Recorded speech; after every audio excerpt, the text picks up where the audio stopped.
사도신경을 통하여 하나님 앞에 우리의 신앙을 고백하시겠습니다.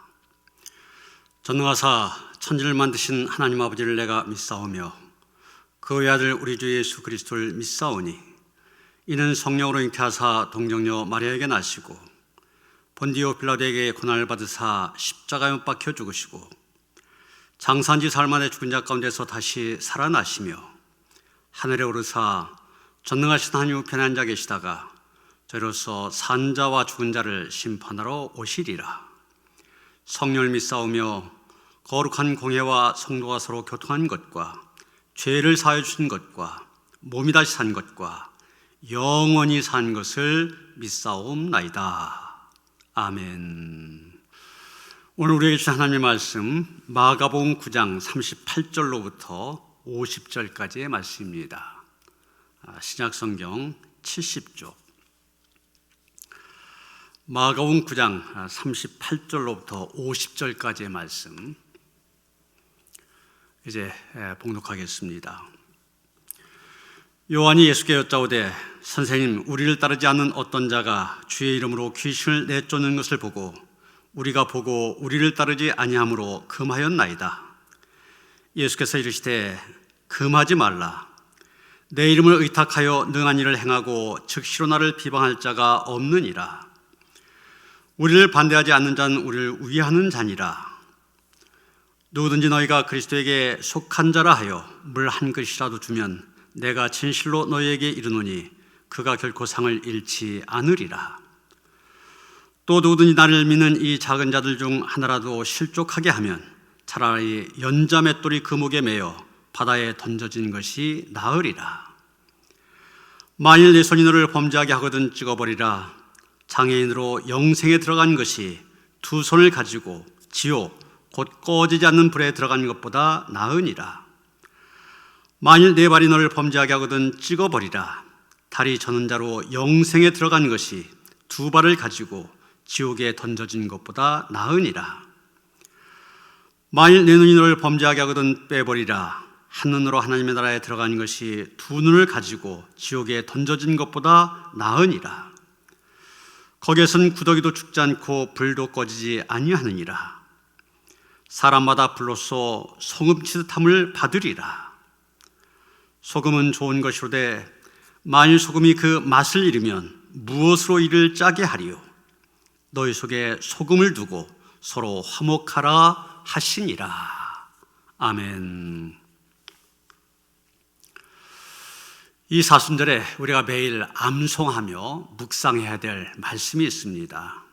바로 얼마 전에 왔던 마가복음 8장 34절의 말씀입니다. 누구든지 나를 따라오려거든 자기를 부인하고 자기 십자가를 지고 나를 따를 것이니라. 사순절 예수님을 따른 계절입니다. 예수님을 따르기 위해서는 자기를 부인하고 자기 십자가를 지는 일이 있어야만 됩니다. 그러면 자기 십자가를 진다는 건 무슨 얘기입니까?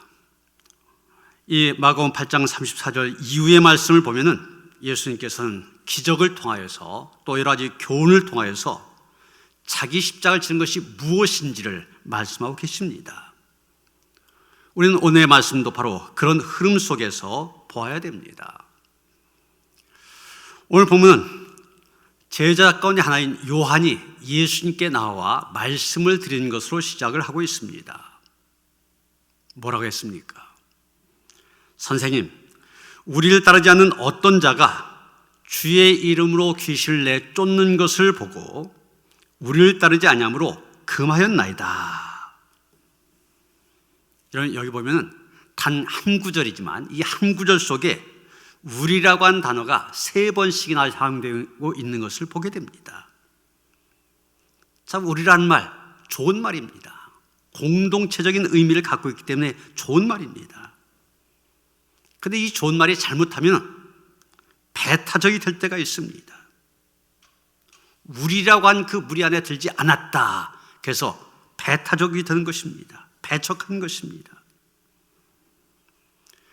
이미 12제자 공동체를 중심으로 그런 배타적인 모습이 형성되어 가고 있었던 것입니다. 아마 12 제자 그룹에 속하지 않는 그런 사람 가운데 어떤 사람이 예수 이름의 능력을 보고 그것을 사용했던 것으로 보여집니다. 그런데 놀랍게도 귀신이 쫓겨나갔습니다. 여러분, 바로 앞에서 우리가 그런 말씀 받잖아요. 제자들이 귀신을 쫓아내지 못합니다. 그래서 예수님께로부터 믿음이 없다, 책망의 소리까지 들었지 않습니까? 그것과 비교되는 얘기죠. 사도행전에도 보면 이와 비슷한 사례가 나오고 있습니다. 사도 바울이 에베소에서 사역할 때 바울을 통해서 놀라운 기적들이 일어났습니다. 그랬더니 마술을 행하던 어떤 유대인이 있었는데 악기 들린 자를 향하여 명합니다. 주 예수의 이름을 불러 말하되 내가 바울이 전파하는 예수를 의지하여 너에게 명하노라. 그러면서 귀신 축주를 시도한 적이 있습니다. 결과는 오히려 귀신에게 당하였지만 이것은 그만큼 예수 이름에 권세가 있었다고 하는 것을 보여주고 있는 것입니다. 여러분, 우리 외에 다른 그룹의 사람들이 더 탁월한 능력을 발휘하면 우리에게 어떤 반응이 일어납니까? 질투가 납니다. 시기심이 생깁니다. 그래서 어떻게든 흠을 잡으려고 합니다. 지금 제자들의 마음이 이런 마음이었습니다. 이런 제자들의 마음을 읽으신 예수님께서 39절 40절 이렇게 교훈하십니다. 금하지 말라. 내 이름을 의탁하여 능한 일을 행하고 즉시로 나를 비방할 자가 없느니라. 우리를 반대하지 않는 자는 우리를 위하는 자니라. 굉장히 부드럽게 말씀하신 것처럼 보이지만 상당히 강한 책망을 제자들에게 하고 있는 것입니다. 주님은 제자들이 배타적인 공동체가 되어가는 위험성을 내다보고 미리 경고하고 계신 것입니다. 사실 이런 일들은 이와 유사한 일들 성경에도 또 교회 역사 가운데도 일어났던 것을 보게 됩니다. 성경에 보면 초대교회 안에도 많은 분파가 있었던 것 알게 되지 않습니까? 사도행전에 보면은 히브리파와 헬라파 사이에 갈등이 있었다고 얘기하고 있습니다. 고린도 교회는 아볼로파, 바울파, 게바파 서로 나뉘어서 분쟁하는 것을 보게 됩니다. 그런데 모두가 하나같이 그리스도를 위한다고 하면서 이런 파벌들이 생겼고 또 그리스도라고 하는 이름으로 서로를 배척하였습니다. 여러분, 우리가 중요한 것이 아니라 그리스도가 중요합니다. 그런데 우리는 그리스도를 위한다고 하면서 사실은 자기를 고집할 때가 많이 있습니다. 성경에 바리새인들이 그랬습니다. 그들이 하나님을 믿었습니다. 그런데 하나님을 믿기보다는 자신들이 믿는 방식의 하나님을 믿었습니다. 율법과 선민 사상에 갇혀서 하나님을 제대로 보지 못했습니다. 결국 하나님마저도 자기 멋대로 자기 생각대로 이해합니다. 중세시대에 카톨릭이 독선적인 집단이 되어가자 하나님께서는 개신교를 일으켜 그대의 독선을 깨고 말았습니다. 그리고 42절 이하에서 예수님은 작고 보잘것없어 보이는 사람에게조차 정성을 다하라고 말씀하십니다. 특히 믿음의 식구 가운데 한 사람이라 할지라도 자기로 인해서 넘어지지 않도록 배려하라 이렇게 말씀하신 것입니다. 여기 보면 예수님, 나를 믿는 이 작은 자들 중에 하나 이렇게 말씀하고 계십니다. 작은 자, 가장 무능력한 사람을 말합니다. 신앙적으로 얘기할 땐 아직 성숙하지 못한 사람을 가리킵니다. 교회 안에서는 영향력도 없고 발언권도 없는 보잘것없는 존재를 가리킵니다. 그런데 그 작은 자를 실족하게 한다고 하는 것, 말 그대로 넘어지게 한다는 뜻입니다. 다른 성경 번역에서는 죄를 짓게 만든다 이렇게 하였습니다. 작은 자가 믿음의 길에서 넘어지게 만든 경우를 말하는 것입니다. 별거 아닌 것처럼 보여지는데, 그러나 이 작은 자를 넘어지게 만든 죄, 이게 얼마나 심각한지 예수님 뭐라고 하셨습니까? 그 작은 자를 실족하게 하느니 차라리 네 손과 발을 찍어버려라, 네 눈을 떼어버리라, 그것이 오히려 낫다고까지 말씀하셨습니다. 그러면서 결론적으로 하신 말씀이 50절입니다. 소금은 좋은 것이로되 만일 소금이 그 맛을 잃으면 무엇으로 이를 짜게 하리요? 너희 속에 소금을 두고 서로 화목하라. 여러분, 소금이 하는 역할 세 가지 정도 얘기할 수 있을 겁니다. 첫째가 맛을 내는 것입니다. 아무리 혈압이 높다 할지라도 적당량의 소금, 사람에게 아주 중요합니다. 음식에 맛을 내기 때문입니다. 둘째, 소금은 방부제 역할을 합니다. 썩지 않게, 부패하지 않게 막아줍니다. 마지막으로 소금은 부드럽게 하고 고르게 하는 것입니다. 김치를 담글 때 배추를 소금에 절여 고르게 하고 숨을 죽여서 김치를 담습니다.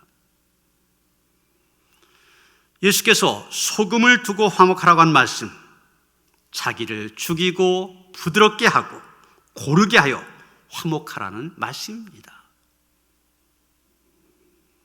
뻣뻣한 자신의 혈기를 죽여야 합니다. 목이 고든 사람, 목을 숙일 줄 알아야 됩니다. 어깨에 힘을 주는 사람, 힘을 빼야 됩니다. 눈 높은 사람, 눈높이를 낮춰야 됩니다. 잘났다고 한 사람, 교만한 사람, 소금 치듯 하여 겸손하고 자신의 부족함을 알아야 합니다.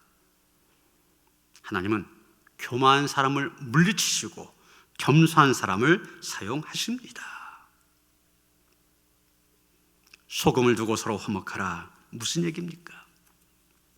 소금처럼 너 스스로는 너가 없어지라는 것입니다. 그러나 다 없어져는 안 된다. 그리스도인의 본질은 그대로 지켜야 된다는 얘기입니다.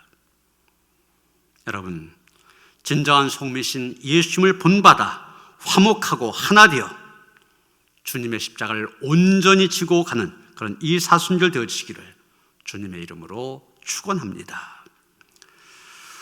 오늘 말씀을 마무리한 기도는 성 프란시스의 평화의 기도로 대신하겠습니다. 기도하겠습니다. 주여, 나를 당신의 평화를 위한 도구로서 주소서.